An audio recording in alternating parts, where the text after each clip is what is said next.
Sasa kwa kuwa kamati yetu hii ina historia kubwa,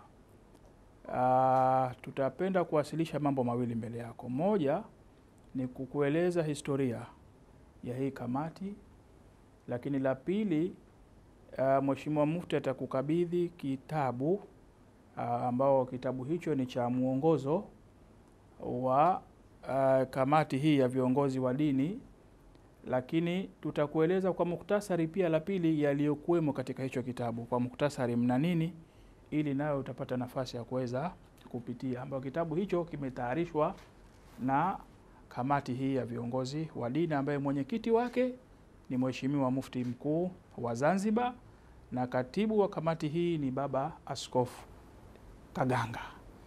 Bila ya kupoteza muda, kwa heshima kubwa na taadhima, naomba sasa uturidhie tukueleze historia ya hii kamati, ya asili yake, ilianza wapi, sababu zilizopelekea mpaka kuanzishwa kwa kamati hii.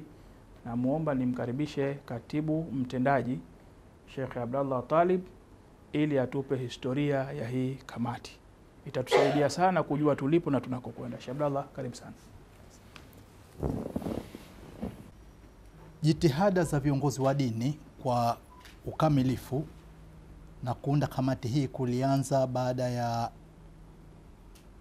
uchaguzi ambapo kulitokezea fujo zilizopelekea kufa watu wengi, na kwenye mwaka 2002 takriban iliundwa hii kamati ambayo ilishirikisha viongozi wa Tanzania bara pamoja na wa Zanzibar. Kwa wakati ule ofisi ya Mufti ilikuwa ikishiriki na ilikuwa ikiongoza kama taasisi zote za Zanzibar, maaskofu madhehebu yote, tulikuwa tukiongozwa na Mufti na tukishiriki katika vikao vilivyokuwa vikifanyika Tanzania bara. Lakini kutokana na hali mahsusi ya Zanzibar, mwaka 2004 ilianzishwa kamati maalum ya viongozi wa dini kwa Zanzibar, na walioianzisha ilikuwa ni Mufti ambaye vile vile alikuwa ni mwenyekiti, na kwa wakati ule alikuwa ni almarhum Sheikh Harith bin Khalif. Alikuwa makamu mwenyekiti ni katibu mtendaji wa kamisheni ya wakfu na mali ya amana ambaye kwa wakati ule alikuwa ni marehemu Sheikh Yusuf Abdurrahman. Alikuwa kadhi mkuu ambaye kwa wakati ule alikuwa marehemu Sheikh Musa Makungu, na mkuu wa chuo cha Kiislamu ambao kwa wakati ule alikuwa ni marehemu Sheikh Shamimu. Kwa upande wa makanisa kulikuwa kuna kanisa la Catholic Church ambaye alikuwa vile vile kwa wakati ule kulikuwa kuna katibu mkuu ambaye alikuwa ni Askofu Shayo ambaye Mungu ampe umri mrefu, bado yupo. Kulikuwa kuna Askofu Douglas Toto wa kanisa la Anglican ambaye kwa wakati ule alikuwa makamu mwenyekiti, alikuwa naibu katibu, na kulikuwa kuna askofu wa kanisa la KKKT ambaye mpaka sasa hivi yupo, Baba Askofu Malasusa, ambaye ilikuwa kwa hapa Zanzibar anawakilishwa sana na mchungaji kiongozi wa kanisa hilo, ambaye kwa nini? Kwa sababu KKKT iko Diocese ya Mashariki na Pwani. Liliendelea kama tulivyosema kwamba ilianza mwaka 2004 na takriban kila masuala ya amani kwa ujumla wake, kwa sababu tulikuwa tuna ujumla wa amani, na amani kuna baadhi ya mambo, lakini tunazungumza mpaka masuala ya mazingira, kwa sababu yote yamo katika amani. Ikiwa mazingira hayatakuwa mazuri, maana yake na amani yetu binadamu tutakuwa tuko hatarini. Lakini kama tunavyojua, mara nyingi panapokaribia uchaguzi, kabla ya uchaguzi, wakati wa uchaguzi na baada ya uchaguzi, hasa wa upande wa Zanzibar, na si uchaguzi tu lakini jambo lolote kubwa la kisiasa, panakuwa hali yake inakuwa si nzuri sana. Na haikuanza leo, natumai historia ni muelewa zaidi wa historia toka miaka ya 50, mwishoni mwa 50 na mwanzoni mwa 60, ilikuwa kila panapotokezea jambo kubwa la kisiasa panakuwa hali haiko vizuri. Kwa hivyo kamati imekuwa ikiendelea kujitahidi katika kushughulikia masuala hayo, na kuna kamati ndogo ndogo katika wilaya, lakini na muundo wa kamati hii hao viongozi niliowataja ndio wanakuwa ndio viongozi. Mpaka sasa hivi hizo taasisi, viongozi wa taasisi wanakuwa ni viongozi, halafu chini kuna kamati tendaji ambayo ni hawa lakini inakuwa ni maafisa wengine ambao ndio wanakuwa wanashughulika shughuli za kila siku. Kutokana na kupata uwakilishi kwa kipindi kile, tulikuwa vile vile tuna vyombo vya habari ambao vilikuwa vikiwakilishwa, na mpaka leo vyombo vya habari tunakuwa tunawakilisha. Lakini katika kuongeza wigo vile vile ilikuja ikajumuisha jumuiya ya maimamu, na wao vile vile wakaongezwa katika kamati hii, lakini vile vile na makanisa ya Pentecoste na yao yakaongezwa. Kamati imekuwa ikifanya shughuli nyingi na katika ngazi tofauti, na kwa uchaguzi huu uliokuja pamoja na shughuli zote tuliona kwamba pana umuhimu wa kuwa na kitu ambacho kitakuwa kinatuongoza. Kwa hivyo pamoja na shughuli zake, kwa hivyo kwa uchaguzi huu tuliona mahsusi tuwe na muongozo. Kwa hivyo mimi nilitakiwa nitoe historia, na natumai nimalizie hapo kwa upande wa historia. Asante sana, naomba kuwasilisha. Kabla ya hapo, Mheshimiwa Mufti ameeleza wamekupitisha kwenye hii kamati ambayo tunajua unaijua kwa sehemu kubwa, lakini walitaka tu warudishe kwenye historia ili sisi wote tujikumbushe. Sasa mimi ninaelezea mwongozo wa hiki kitabu. Kitabu hiki kimeandaliwa kwa maelekezo ya mwenyekiti wetu Mheshimiwa Mufti. Aliona ya kwamba kuna wakati huwa tunashughulikia amani baada ya kuwa imeshavurugika. Akashauri kwa nini tusishughulikie amani kabla haijavurugika, kwa maana ya kwamba tuwe na programu ambazo za kuelimisha waumini wetu ambao ndio wengi, ndio ama wapiga kura, ama ndio wapigiwa kura, ndio wanasiasa, ndio viongozi wa serikali. Hawa wote kwa neema ya Mungu ni waumini wetu, ama misikitini ama makanisani. Na pia kwa neema ya Mungu ya kwamba Wazanzibari wengi kama si wote wana dini. Ni aghalabu kumkuta mtu hapa anasema mimi simwamini Mungu. Anaweza siwe mchaji, lakini anaheshimu dini na anaheshimu viongozi wa dini. Kwa hiyo kitabu hiki muktadha wake ni dini inasema nini kuhusu amani, wala si hatukujikita kwenye siasa zaidi, lakini dini inasema nini kuhusu amani na hususani chaguzi. Kwa hiyo kimeandaliwa na wabobezi wa dini kwa pande zote mbili, kwa maana ya upande wa Waislamu, mashehe wale waliosoma kabisa dini walihusika, na mwenyekiti wa kuandika kile kitabu alikuwa ni Profesa Zidi. Licha ya kusoma elimu ya dini, lakini pia elimu ya dunia nayo pia anayo. Kwa hiyo, lakini kwa upande wa Kristo pia walikuwepo kama kina Sister Petronia na wengine ambao pia na wenyewe ni wasomi wa dini, lakini pia ni wasomi lakini pia tulishajihisha wadau. Tunakumbuka tulikuwa tumekutana na wanasiasa wa vyama vyote, wakiwepo vyama vyote vya siasa, tunashukuru Mungu walishiriki. Lakini pia wenzetu wa jeshi la polisi, kwa sababu nao pia ni wadau, wenzetu wa tume ya uchaguzi zote mbili. Kwa hiyo hao nao pia walitoa mawazo yao tulipokuwa katika mchakato kuandika hiki kitabu ambacho baada ya muda mfupi Mheshimiwa mwenyekiti wetu Mufti atakukabidhi. Kina sura chache sana, ninajua una mambo mengi, lakini basi naamini kwa wakati wako utakuwa unasoma moja baada ya moja. Lakini mle tumeelezea uchaguzi ni nini kwa muktadha huo wa dini. Dini inasema nini kuhusu chaguzi? Dini zote hizi mbili kubwa, ziko nyingine lakini dini hizi mbili kubwa, Waislamu na Wakristo, inasema nini? Uchaguzi ni nini? Aina za chaguzi na kadhalika imeelezewa mle kwa ufupi.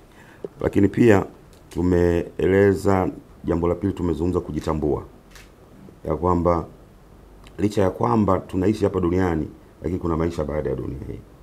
Sasa tunapoingiaga kwenye chaguzi au kwenye migogoro ya mali na nini, watu wote tunasahau ya kwamba sisi ni watu wa dini, na baadaye tutajibu kila tunalolifanya hapa duniani, tutatoa hesabu siku ya mwisho. Kwa hiyo tumeelezea hapa ya kwamba basi wewe unayepiga kura jitambue ni nani kwenye jamii, ni nani kwenye uhusiano wako na Mungu, ili anapokwenda kupiga kura asijakasahau hili ya kwamba akauvaa kitu kingine ambacho kitavuruga amani, lakini akasahau ya kwamba sisi wote ni Wazanzibari. Lakini pia tumeelezea kwa kifupi mizozo ya kiuchaguzi, kwamba dini inafundisha nini kuhusu mizozo na namna ya kuitatua. Dini zote zinaelezea conflict, wataalamu wa mambo conflict wakasema is inevitable, lakini inapotokea basi inaweza ikazuilika. Lakini pia ni vizuri kuzuia migogoro isitokee. Pale ambapo imetokea, basi dini inasema nini katika kutatua hii migogoro. Lakini pia tumeelezea amani, haki na uadilifu, kwamba tunapozungumzia amani huwezi kuikiuka haki. Mahali ambapo hakuna haki, basi amani inaweza ikasheka. Kwa hiyo tumezungumzia hapa kwamba watu wote wajitahidi kutoa haki ili amani iwepo, na sisi tumetafsiri haki kwa muktadha wa kidini, si kwa muktadha wa kisiasa, kwamba pia tuna heshima ya viongozi, tuna heshima watu wazima na kadhalika, lakini pia tuna culture yetu kama Watanzania na Wazanzibari. Lakini pia tumeelezea makundi yenye ushawishi kwenye uchaguzi, kwa maana ya viongozi wa siasa, mataifa yenye uwezo mkubwa wa kifedha na yenye pia na ushawishi mkubwa kwenye uchaguzi. Kwa hiyo tumeelezea wananchi waweze kujiepusha na hayo. Lakini pia tumeelezea makundi tete. Inapotokea vurugu, mara nyingi wanaoathirika ni aidha wanawake, watoto na watu wazima. Mahali fulani nikasema ikitokea vurugu pale Darajani, vijana wataweza kukimbia, lakini mimi hapa na Mheshimiwa Mufti tutakaa pale, tunaomba rehema tu ya Mungu.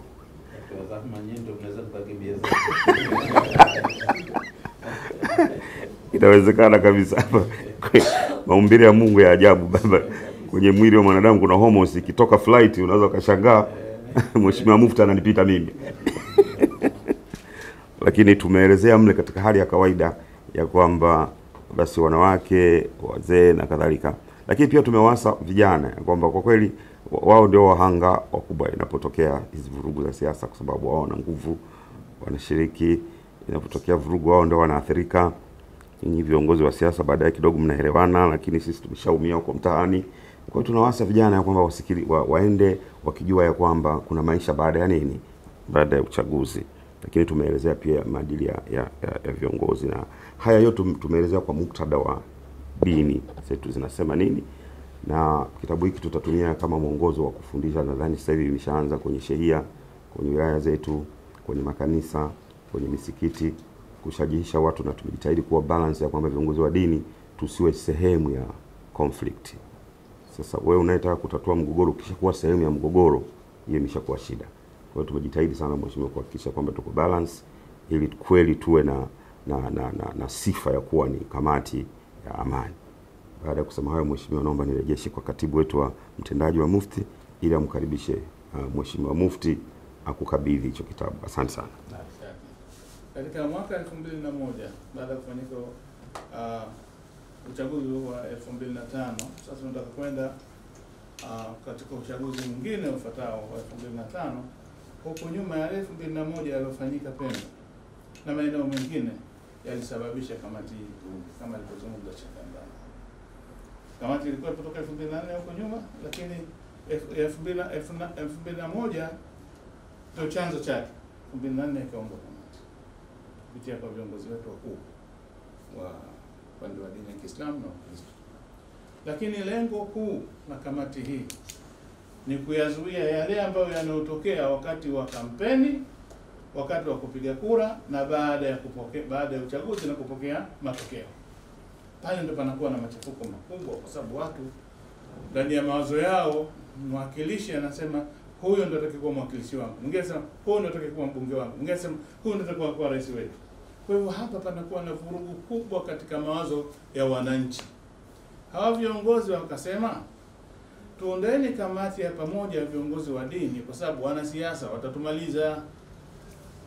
Hilo ndio lengo kuu.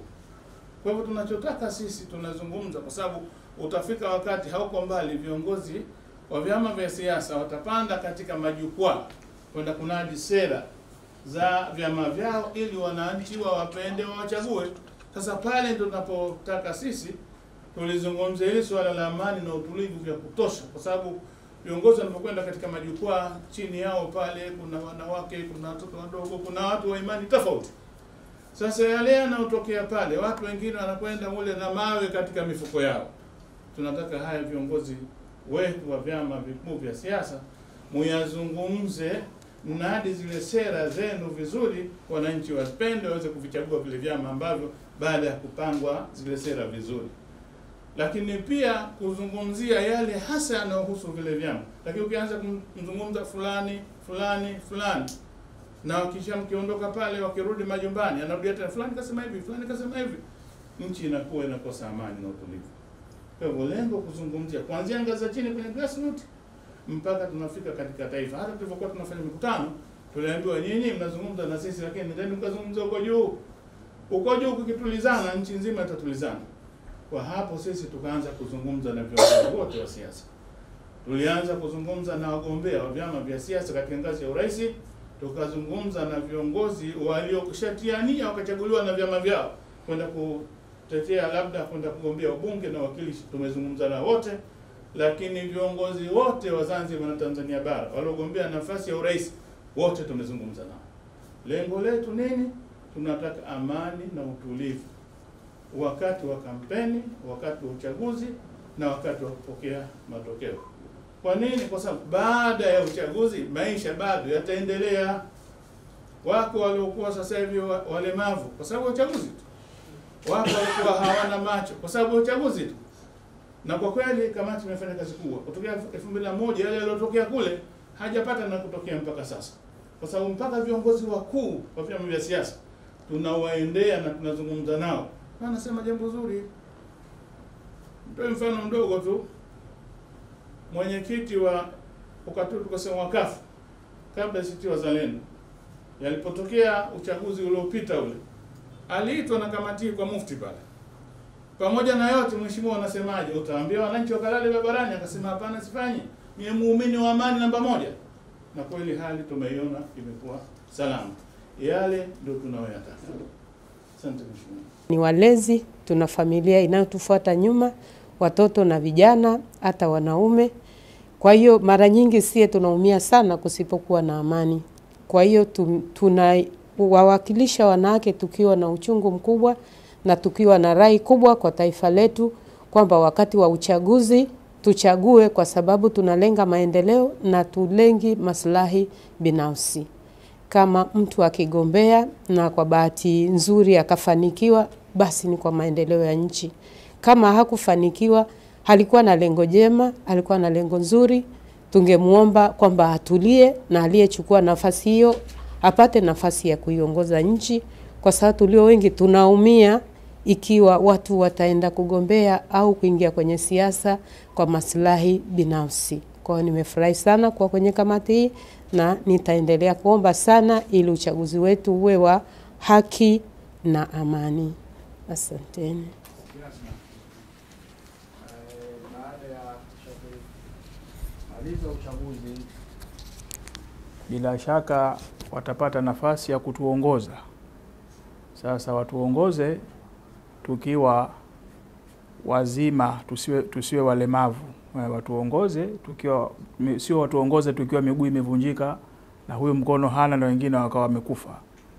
Watuongoze tukiwa wazima wa afya. Ndio mambo hayo yanaweza yakenda vizuri. Lakini msingi tulizungumza kwamba kitabu hichi tumeeleza amani kwa mujibu wa dini. Na dini zetu bila shaka zinatuelekeza hayo na ndio msingi wa mambo yote. Sasa mimi nisiongeze zaidi ya hayo ambayo wazee hawa wameeleza. Kwa heshima kubwa ni rudishe Mheshimiwa Mufti akukaribishe, lakini kabla ya kukaribisha akukabidhi sasa hichi kitabu. Asante.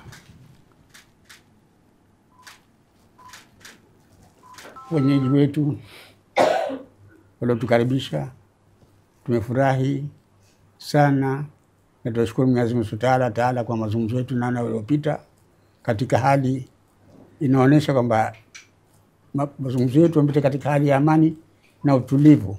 Kwa hivyo naamini kwamba ile madhumuni yetu yatakuwa hivi katika hali ya amani na utulivu mpaka tupe matokeo ya uchaguzi.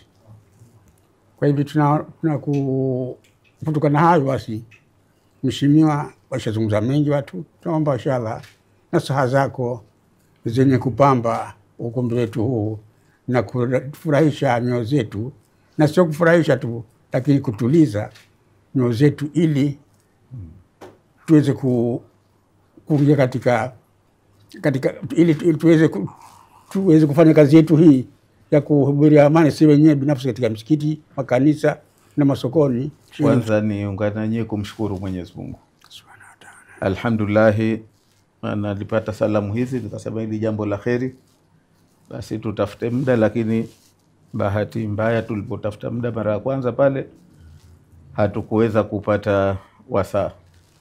Alhamdulillah, leo Mwenyezi Mungu katuwafikisha, tumeweza kukutana na nashukuru nimepata maelezo background. Maana saa nyingine unaweza kufikiria mtu anayajua lakini kuna kuyasahau, maana mambo mengi. Leo limekuja hili, kesho limekuja lile.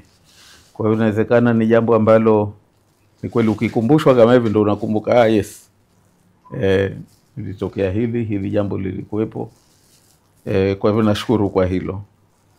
Lakini la pili, naomba nichukue fursa hii kuwashukuru na kwa hakika kuwapongeza kwa dhati kabisa. Kuwashukuru kwa sababu jukumu namba moja tukiwa sisi viongozi basi ni kuhakikisha kwamba watu wanatulia, watu wanapata fursa kufanya mambo yao kwa utulivu, watu wanapata maisha yao. Na jambo moja kubwa linalovunja watu kukosa kupata maisha yao wakakwama ni inapokuwa hakuna amani. Maana iko hakuna amani, basi hata majina kila mtu yanabadilika. Alikuwa daktari anaitwa mkimbizi, alikuwa sijui mwalimu sijui anakuwa nani, yani kila kitu kunakuwa upside down. Kwa sababu ya kukosa amani tu. Lakini kukosa amani sio tu kwamba ni watu, lakini hata nchi yenyewe. Kwa sababu hasa kwa utaratibu wa siku hizi, kitu cha mwanzo mtu mwenye pesa yake hasa ya kweli wana kitu. Zamani watu walikuwa wanakwenda tu hapa nimepapenda na kwenda nawekeza. Lakini sasa hivi utaratibu ulivyo ukiangalia ni kwamba kwanza wale wenye pesa si aghalabu kuja wakawekeza wao wenyewe. Siku hizi mara nyingi wana utaratibu wa portfolio investors, kwamba mimi na pesa zangu hapa na waita nyinyi ambao ndio wahangaikaji, kila mmoja anajenga hoja yake kwamba bwana mimi kuna mradi Zanzibar, nikipata dola milioni 20 nitaweza nini, na wewe tutapata faida yako na mimi nitapata chaku. Ndio utaratibu sasa hivi wa kidunia. Kwa sababu pesa nyingi sasa zinatoka kwenye mifuko ya baadhi ya nchi, zile sovereign wealth funds za nchi. Lakini hata haya makampuni makubwa, mashirika makubwa sasa hivi yanakuwa na pesa wametenga kwa ajili ya uwekezaji. Sasa uwekezaji ule unafanywa na watu sasa hawa wahangaikaji. Kwa hivyo mhangaikaji ili akapewe pesa za mwenye pesa, kitu cha mwanzo anatakiwa apeleke due diligence report. Apeleke taarifa kuhusiana na ile nchi. Mfumo wao wa kisheria uko vipi? Mfumo wao wa kifedha uko vipi? Lakini kikubwa mfumo wao wa kisiasa, wametulia hawa watu? Kwa sababu usipokuwa hapa kutulia inaongeza wanachoita wenyewe political risk. Inaongeza shida ya kwamba hapa pahala pana tatizo ambayo inawezekana hizo pesa zote zikapotea. Kwa hivyo kitu ukitaka kinga ukisema mimi pamoja na haya lakini nimepapenda naingia, inabidi uongeze gharama ya uwekezaji. Kuongeza gharama kwa namna gani? Inabidi ukate bima, wanaita political risk insurance, ambao ni kwa hakika ni gharama kubwa sana katika uwekezaji. Inachelewesha muda kurejesha gharama, lakini inapunguza faida katika mradi.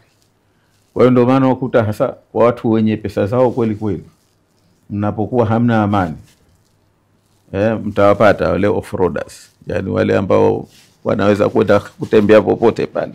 Lakini hasa wawekezaji waliokuwa na nini wanakimbia, ndio ukweli. Kwa hivyo amani ni jambo paramount, na amani ni muhimu pahala ambapo una uchumi kama wa Zanzibar, sababu uchumi wa Zanzibar ni uchumi wa watu kuja kustarehe, ndio uchumi wetu mkubwa. Katoka huko mtu na stress zake, anasema acha nende Zanzibar, huko nitakwenda kupumzika. Sasa akija hapa hataki zogo, hataki vurugu. Ndio uchumi wetu. Maana unapokuwa na hospitality industry ndio sehemu kubwa kwa sasa. Kwa hivyo lazima ni uchumi wa kuwa uwe na amani tena ya kweli kweli. Ndio wengine huko unawasikia kina Singapore walikuwa na kampeni zamani ya bashasha. Kila akipita kuanzia airport kila mtu musmile kwa nguvu, hata kama nyumbani ulitoka huko kidogo umetoka umeudhiwa, lakini ukishafika kazini huna ruhusa ya kuonesha nini yako, tafurani zako. Pale wewe smile mwanzo mwisho akijamgeni. Kwa sababu gani? Wanavutia alokuja pale hataki stress zako baki nazo mwenyewe. Kwa hivyo ndio msingi wa uchumi. Kwa hiyo amani kwa Zanzibar si siasa. Amani kwa Zanzibar si watu. Amani kwa Zanzibar ni uchumi. Bila amani tusahau kwamba tutakuwa na uchumi. Kwa hivyo kwa hakika kwa nyinyi kulifikiria hili ni jambo, kwa kweli mmefikiria jambo kubwa sana kwa nchi yetu. Sana tena muhimu sana. Kama tunasema ni uzalendo, basi nyetu wahesabu kwamba ni wazalendo wa kweli kweli. Kama ni watu wanaoipenda nchi, wanaopenda wananchi wenzao, basi tuwahesabu kwamba nyinyi mmejitoa kwa ajili ya nchi yetu, kwa ajili ya kuwa. Kwa hivyo hili ni jambo kwa hakika mimi binafsi naliunga mkono. Naamini kwamba hata na kama nafasi yangu kama serikalini tunaliunga mkono, lakini pia katika nafasi yangu pia kama ya kwenye siasa pia ni jambo tunaliunga mkono. Na mimi ni mwenyekiti wa chama chetu, chama ambacho ni mdau mkubwa sana wa siasa katika nchi yetu kwa hakika. Kwa hivyo tuwashukuru sana. Swala ni lile la kwamba tumechukua hizi initiative. Maana ukifanya jambo lolote lile unataka mafanikio au vipi? Ndio tunalotafuta. Kwamba isiwe tupo tunaambiwa tuna kamati ya amani, lakini na hakika hata nyinyi mtachukua, mkasema hapa noma kwamba mlifanya kazi kubwa sana. Kwa hivyo naamini kwamba mnachotafuta ni mafanikio, na ndio itakayowapa heshima, ndio itakayowapa na nyinyi wenyewe roho zenu mridhike. Binadamu akifanya jambo anapenda lile jambo liwe na mafanikio, liwe na matokeo, aache legacy kwamba kafanya nini. Kwa hiyo swala inabidi hili tusaidiane, kama ni fikra, kama ni maarifa, na mimi ningependa muafike wadau wote ili kila mmoja atoe mawazo yake. Vipi mnaweza mkafanya kazi yenu kwa mafanikio? Kwa sababu bila mafanikio tutaita ipo kamati ya amani, lakini inakuwa kama ni pambo kwenye shelfu. Siku ukiamua leo utaka ukumbini, siku kesho ukiamua lipo pambo ile, lakini lenyewe ni inategemea na we mwenyewe tu kunini, lakini lenyewe halina lakini kibinadamu sivyo. Nyinyi ni watu ambao mna heshima, mnaheshimiwa, mna weledi, mna maarifa, ni watu ambao mkikaa na mkawa mnasimamia jambo ndio tena pata matumaini kwa kweli. Kwa hiyo swala mimi nadhani turudi katika ile basics, kwa sababu nasema hapa tumefanikiwa. Mimi ukiniuliza atasema hatujafanikiwa, maana lenu ni letu. Ukiniuliza mimi nitasema hatujafanikiwa. Na kwa nini nitasema hatujafanikiwa? Na mimi naamini kwamba tukiyakubali hayo, tukabadilishana mawazo, tukajenga misingi bora kwa sababu hamnafanya mazuri. Lakini swala tujiulize, kweli hivi yaliyotokea 2015 2020, nyinyi hasa wenyewe ndani ya imani yenu mnaamini kwamba hayatotokea 2025? Wenye, na msiniulize mimi, mtoke mkamuulize mwananchi daraja bovu, mwambie bwana, sisi tulifanya kazi na tunafanya kazi, tunawahakikishia nia yetu, tunaamini kwamba 2025 yale yaliyotokea 2020 hayatotokea 2020. Si mwananchi wa daraja bovu au Boriborini au Wajang'ombe au Wachokocho atasemaje? Mimi naamini kwamba mwananchi wa Chokocho ana wasiwasi kwamba yatatokea tena. Naamini mwananchi wa Boriborini ana wasiwasi kwamba yatatokea tena. Rais ana wasiwasi kwamba yatatokea tena. Mimi nina wasiwasi kwamba yatatokea tena. Kwa hivyo na huo ndio ukweli, kwa sababu tukitaka kukabili jambo hili, jambo la amani si jambo la formality, is a stark reality on the ground. Ni hali halisi ilivyo. Jambo la amani ni jambo ambalo linaanza na nia thabiti, yani utmost good faith, kwamba tunalifanya hili, wadau sote tunalitafuta hili. Mimi naamini ikiwepo utmost good faith, hatuwezi kushindwa na amani, hasa Zanzibar. Kwa sababu mimi ninachosema kwamba ukitizama historia tokea ilipotokea ile riot ya 1961 ya June, watu 68 wakafa. Haijawahi tena kutokea vurugu ambayo wananchi kwa wananchi wameuana. Ndio ninavyofahamu. Vita vyote, shida yote imekuwa baina ya wenye nguvu, wenye serikali, wenye mamlaka ya kiserikali na wananchi. Sijui, I stand to be corrected. Lakini the only time ambayo ilitokea watu na ikawa kazi ya serikali, ikawa kazi ya wadau wote kutuliza, ilikuwa 61 June. Sababu walouana hawakuwa ni serikali kwa iliua watu. Walitokea watu kwa watu, inawezekana waliketi labda walikuwa na support ya serikali, lakini it was purely baina ya watu na watu. Lakini ever since yote yaliyotokea mingine ni baina ya serikali na watu. 2001, 2015, 16 huko nyuma tukiwa tunatafuta amani, kitu kimoja lazima tuwe wa kweli kweli kweli. Mimi nimekuwa serikalini, nimeanza mwanasheria wa kawaida, tena nimeanza, wanawaambia wenzangu, mimi nimeanza kazi wakati siasa hapa kwetu ni Kigori bado. Askofu unanifahamu. Yaani hizi siasa za kisasa hizi. Nimeanza kazi 1989. 93 nikateuliwa naibu mwanasheria mkuu na katibu mkuu ofisi ya rais, naishughulikia sheria. Kwa hiyo tunaingia ule uchaguzi wa mwanzo 95. Mwenyekiti Maalim Zuberi wa tume, katibu wa tume, mkurugenzi wa uchaguzi Maalim Abu Talib, mmeshanifahamu, wajumbe kina mzee Isa bin Omar na wengineo. Ile tume ilikuwa chini yangu kama katibu mkuu. Mmeshaona. Kwa hivyo ndio maana nasema nimeingia, kwa sababu imagine 93 mimi ni katibu mkuu na naibu mwanasheria mkuu. Nitazame na leo. Wakati ule sijafanya makabati ya uso. Wakati ule bado niko Othmani kweli kweli. Leo mpaka uniite mara 2 ndio nikuitikie.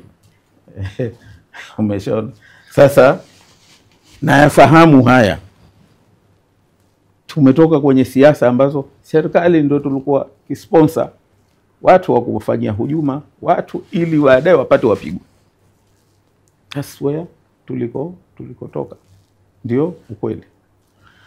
Sasa leo mtu anaponiambia mimi sijui, hakuna pori ambalo sijalipita, sijaliona, hakuna kichaka, hakuna jangwa, hakuna bonde ambalo I know what it takes kuwa na amani kwenye nchi. Katika pahala ambapo mimi ninasema tukiwa wa kweli, tukiwa wa dhati, kama hatugombani kwa sababu ya kwamba ni lazima tu, basi ni Zanzibar. Zanzibar differences zetu very artificial, zinapandikizwa kwa sababu mie niendelee, lazima iwe ni mimi. Na ukitaka kuona, ndo tunasema tungekuwa tunapima.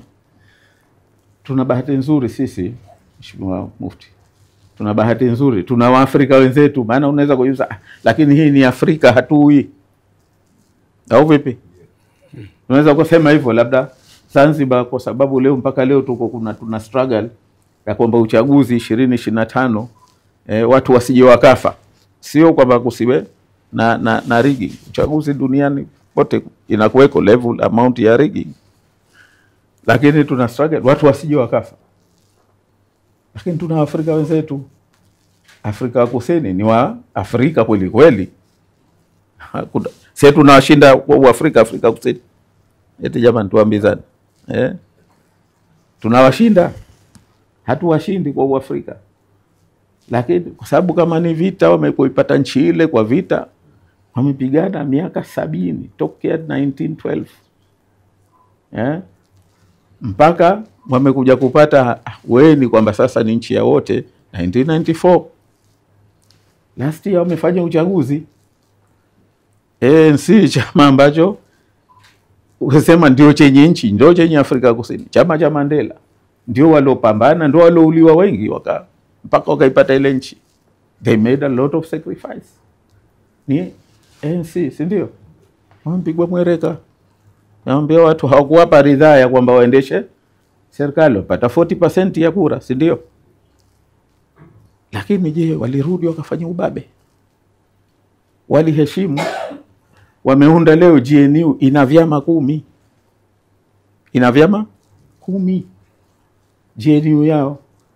Na jamani tusome, tutaona capital market imekubali, yani imerudi, bounce back. Wa investors confidence imeongezeka. Nchi imekwenda mbele. Leo Afrika Kusini Warusi wameiteua kwamba ndio agent mkubwa wa military industry yao. Yani ni huge increment kwenye uchumi wao. Yani huko ndo waliko. Lakini mfanyia uchaguzi, yule aliyopambana kanini kashindwa, lakini kawaita wenzake wameka. Kwa nini GNU ya vyama 10 inakwenda? Kwa sababu wanapokuwa na issues wanazungumza, wanakwenda mbele. Botswana ni nchi moja leo. Botswana ni nchi ya 5 kwa Afrika kwa uchumi. Ndio nchi ya 5 kwa uchumi. Wamefanya uchaguzi mwaka jana, wameshindwa chama tawala, si ndio? Wamekubali, wameingia, wengine wanaendesha serikali. Si wote si nchi ile ile. Sasa huyo mwingine anaipeleka wapi nchi hiyo? Anaipeleka wapi serikali? Si ndio nyinyi kwa nyinyi? Lesotho si nchi yake ya Afrika. Wamefanya uchaguzi, chama tawala wameshindwa, wamekubali. Mimi nilikuwa na kule Angola, tulikuwa na alikuwa waziri mkuu aliopita. Tulikuwa naye, sasa ni kiongozi wa upinzani, tunaye kwenye mkutano. Umeshaona? Hakuja kwenda vurugu. Malawi the same. Jamani, Malawi si wa Afrika. Wengi si tumu ambao tuna asili huko Malawi. Lakini tukija Zanzibar tunakuwa tofauti. Tunakubali ni Wanyasa, lakini tuko Wanyasa wa Zanzibar tunakuwa shida. Zambia si wa Afrika jamani. Wamefanya uchaguzi, waliokuwepo mara ya 3 hii. Anaingia huyu mwaka, anaingia huyu mwaka, anaingia huyu, si ndio? West Africa tumesikia Ghana mara ya 4 hii. Wanapishana. Mwaka huu kaingia huyu, mwaka huu kaingia huyu. Mambo yanakwenda, nchi yao uchumi wao unakuwa. Seychelles ndio kijinchi kidogo, 120,000 people, si ndio? Lakini wamefanya uchaguzi baada ya upinzani mara 5 kushindwa, mara 6 wamefanya uchaguzi, upinzani wameshinda, nchi inakwenda ile. Leo ni number 1 kwa uchumi per capita, nini ya ndio number 1 kwa Afrika. Mauritius wamefanya uchaguzi juzi November last year. Chama kilichotawala kimepigwa 60 kwa bila. Ngapi? 60 kwa bila wameshindwa.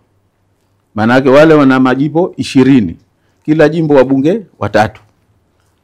Chama kilichokuwa kinatawala cha yule Jugo sijui nani hakupata hata jimbo moja. Wamekwenda kwa sababu kwenye kura za jumla wamepata 27%. Wamepewa the best loser viti viwili. Kuone huruma. Lakini kwenye viti hivi vya kugombea majimbo hakupata hata kiti kimoja. Na waziri mkuu admit kampongeza mwenzake wa upinzani aliyekuwa Gulam sijui nani sasa hivi. Hata matokeo hayajatangazwa. Matokeo yanatangazwa Jumatatu, yeye Jumapili usiku kampigia simu, bwana tunampongeza bwana, tumetushinda vibaya mara hii. Mauritius kisiwa kama sisi. Lakini kwa hivyo sasa najosema ni nini? Kwamba jamani, ukitaka kuchinja hakuna mnyama anayekwenda kachinjwa kwenye mkia. Au sivyo?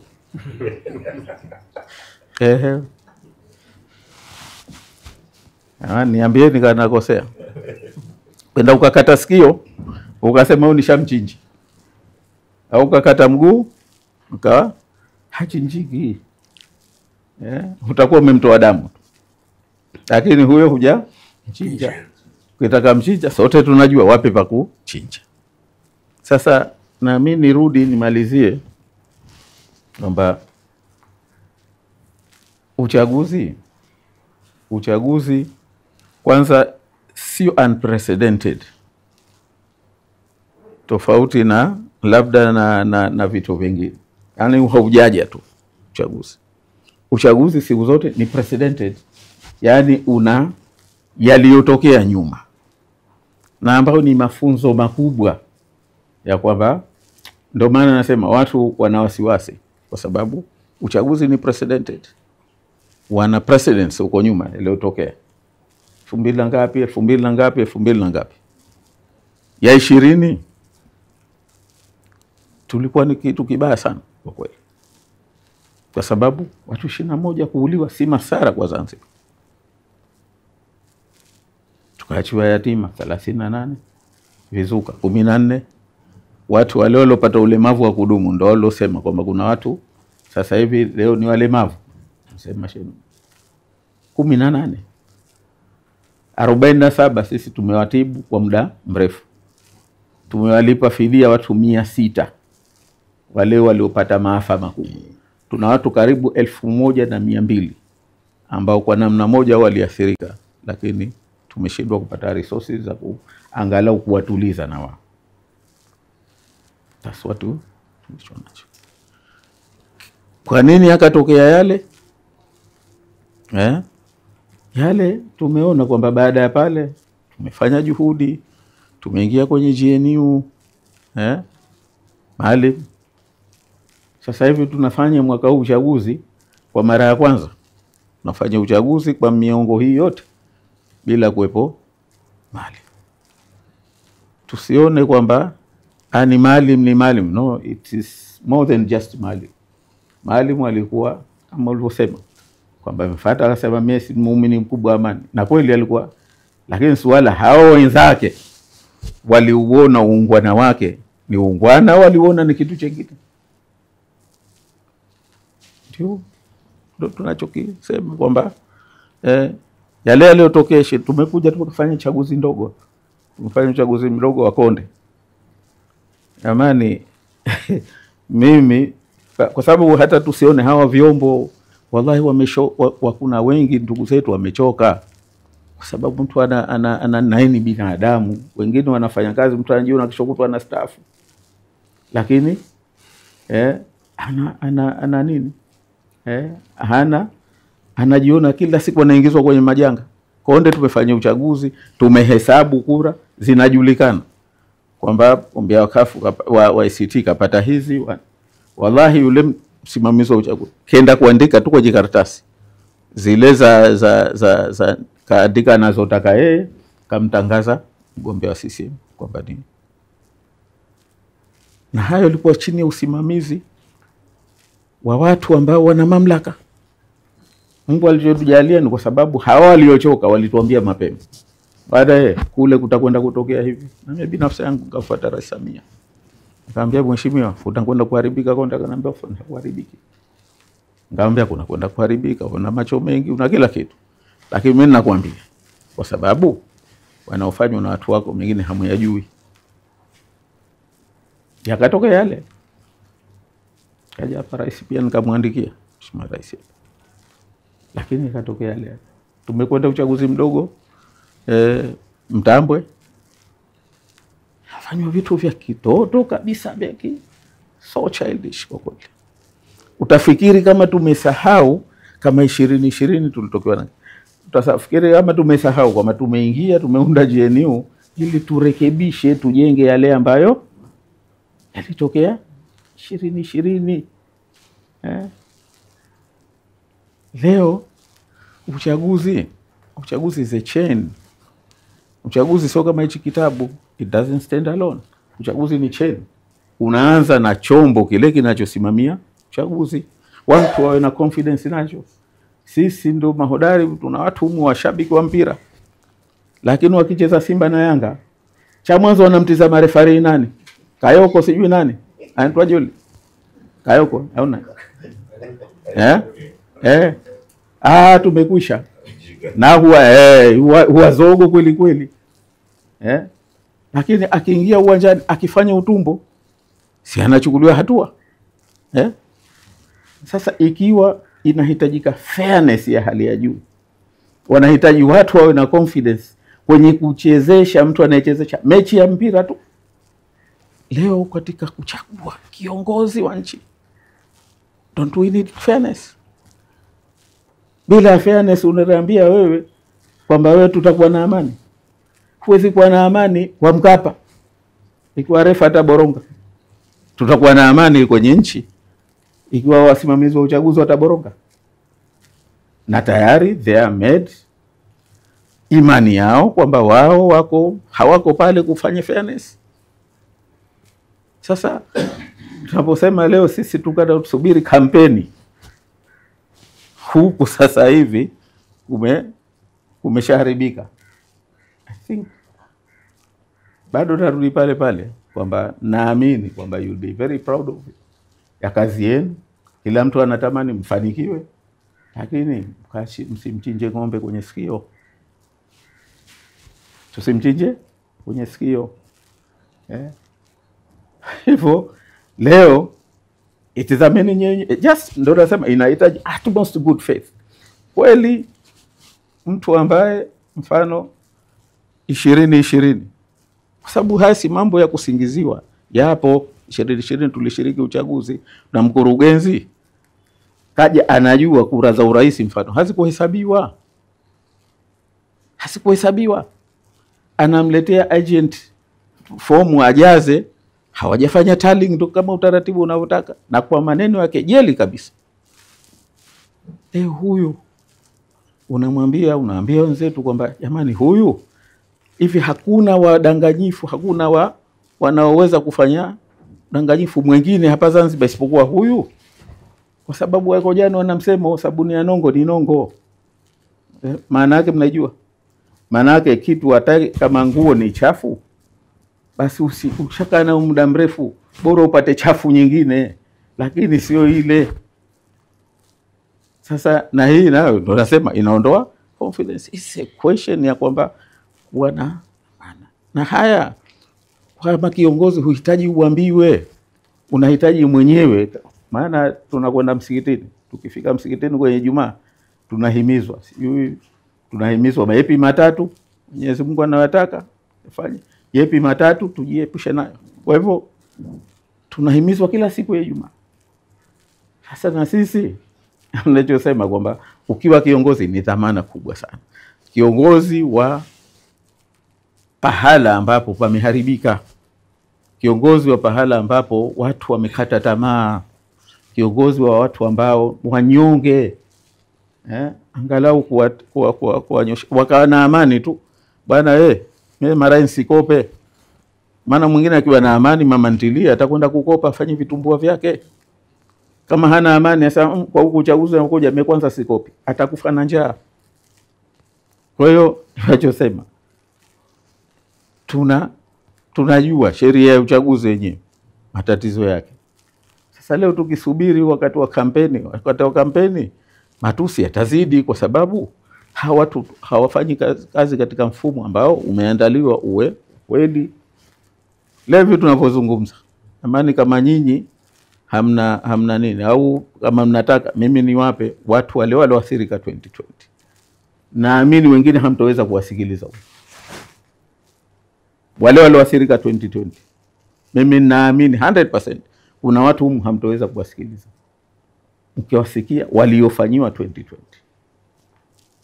watizame leo watakuwa na wasiwasi kiasi gani. Hivi leo tunapozungumza tumepiga kelele, tumesema kwamba kuna watu, tuna orodha watu 21,000 orodha ambao tumeiwasilisha serikalini, 21,000 ya watu ambao wamenyimwa zana ID. Sasa jamani, tunazungumza amani itakuwa wapi? Tuna watu leo wana vile virisiti vile,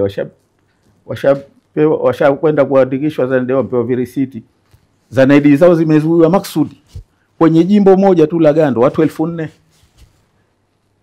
And we have evidence of that. Tunawasilisha, and these people they keep quiet. Tuna watu sisi ambao tunawajua kwamba hawa ni wageni, leo wamepewa zana ID. Kuna watu wallahi wamepewa, wameandikishwa leo, wamekwenda kupigwa picha leo, siku ya pili wamepewa zana ID.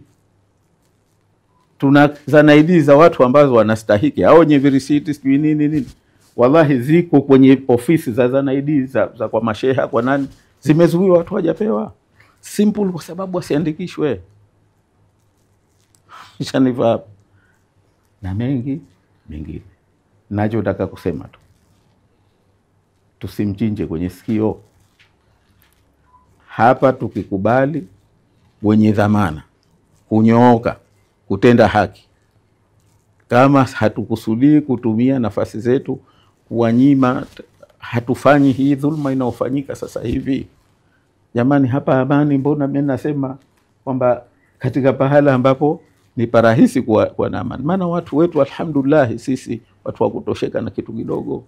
Lakini mtu aliyekuwa hakutendewa haki hivyo, unanitegemea mimi ambaye kaniamini nimtetee haki yake, utategemea nipambanie amani au nipambanie kwanza haki yake huyu? Na unakwenda mwenzako, umefanya juhudi zote umemaliza, mwisho mtu anakuambia tukae tuje tugawane majimbo. Uchaguzi tuwafanyie watu utapeli. Uchaguzi ndio unaojenga accountability watu. Kwa hiyo mimi sijaumbiwa kwamba niwe na nafasi nilokuwa nayo, ni matokeo ya confidence ya watu ndio inipe hii nafasi, na mimi ndo nitakuwa na raha, ndo nitakuwa na amani. Lakini leo unaponiambia kwamba nimekaa hapa kwa sababu na nguvu ya kujiweka hapa, I really don't understand. Sielewi. Sasa this is a stark reality on the ground. Ndio maana nauliza leo, maana maybe ningependa na ningeona kwa watu waliomuhumu wakisimama pahala, watu waseme alhamdulillah, yes, hawa ni watu ambao watatusaidia, watafacilitate kwenye hili. Lakini leo mimi naamini kenda mkisimama, jamani, tuseme ni ukweli, watu mkisema kamati ya amani, watatazamana. Amani hii tunaoitafuta au wana amani nyingine hawa? It's not there already. Misingi yake kujenga amani, it's not there. Kwa hivyo Mimi naunga mkono sana kwenye juhudi hizi, lakini jamani, utafuta amani kunataka utmost good faith. Tuweni kama mtu umeamua kwenye ubwemo kwenye hili, nyinyi watu wa heshima kubwa sana. Akisimama mzee wetu hapa, mimi nasema haya kwa uchungu sana, kwa sababu nataka nimjenge heshima. Sema alipokuwepo mufti Sheikh Saleh, wepo jirani yangu noma, tuna nini maana tunajua ni watu rahimu, watu wanao kweli, hawana interest yoyote. Naamini katika nyinyi hakuna yote mwenye interest, whoever atakayekuwa, kwamba nyinyi mtafaidika zaidi. Mimi simuoni humu ndani, maana wote laini hii wote tunafahamiana. Sasa sioni sababu kwa nini leo awe na wasiwasi. Na itamjengea heshima kubwa zaidi kwamba hapa tu ndio ukweli. Kwa hivyo ndio nasema, nikizama hizi sura nyewe hamna interest yoyote na outcome ya uchaguzi, kwa sababu hamna kitu cha kugain, hamna kitu cha ku lose. Maybe you stand to gain kuliko ku lose. Kwa hiyo mimi niwaombe sana kwa kweli, kama kuna jambo tunahitaji tushirikiane zaidi, lakini amani, kama nilivyotangulia kusema, hili jambo mnalofanya ni jambo kubwa sana, muhimu sana, ili mnalolitafuta. Ninasema pale palipokuwa pana mapungufu tushirikiane. Maana mimi John mniambie, bwana we kuna hili wewe mbona hujalifanya? Lakini na mwenzangu mwambieni. Mimi nawahakikishia, mimi nimesema tokea mwanzo, I stand for whatever is in the best interest ya Zanzibar. Hata kama kwenye chama changu watu watalipinga, basi niko tayari kulitetea. Na ndio maana tulipoingia sisi, jambo la mwanzo niliwaambia wenzangu, jamani, hizi siasa za ligi si nzuri kwa Zanzibar. Na tukatoka sisi tukaenda kumwambia Rais Mwinyi, partly kwa ushawishi wangu binafsi, kwamba tuko tayari kufanya kazi na wewe in the long term. Tufanye haya 1 2 3 4 5. Sasa kuna interest. Mimi sijawahi kuwaza wala kutamani wala kuwa na ndoto. I know wewe utakuwa rais wa watu wanyonge. Utanyongwa wewe kwanza. Maana kama kunyongwa hapa mbele ya safari. Allahu Akbar. Naam, ndio ukweli. Kuna shida kweli. Na mengi tukubali kwenye nchi hii, mengi yanafanywa viongozi hawayajui. Ndio maana usema siku zote tukiwaombea dua wa viongozi, tuwaombee na wale wazunguka, kwa sababu ndio wanaoharibu, ndio wanaowapoteza. Ndio ninachosema kwamba mimi ninachosema kwamba hili jambo mnalofanya zuri, kubwa, muhimu, tena muhimu sana kwa nchi yetu. Nyinyi ni watu wa kupewa heshima kubwa sana kwa kulisimamia hili. Lakini tulisimamie tupate matokeo. Kama ni Afrika, tuna Afrika wenzetu, tuna mifano mizuri wenzetu wamefanya na nchi zao zimekwenda, zina amani, wanasonga mbele. Hawajagombana, hawajapigana. Si shida kwamba leo yuko huku, yuko Abdallah, kesho yuko nani. Ndio nchi zinapokwenda na ulimwengu wa sasa. Kwa hiyo mila kwangu kubwa ni hilo, niwaambie kwamba mimi milango yangu iko wazi. Wakati wowote, chochote mnachohisi hichi nikifanye mimi au tukifanye sisi, mimi wahakikishie kwamba tuko tayari kushirikiana katika hilo. Mimi nawashukuru sana. Inshallah Mwenyezi Mungu afanye wepesi katika kazi yetu hii muhimu, ili tupate mafanikio. Asante.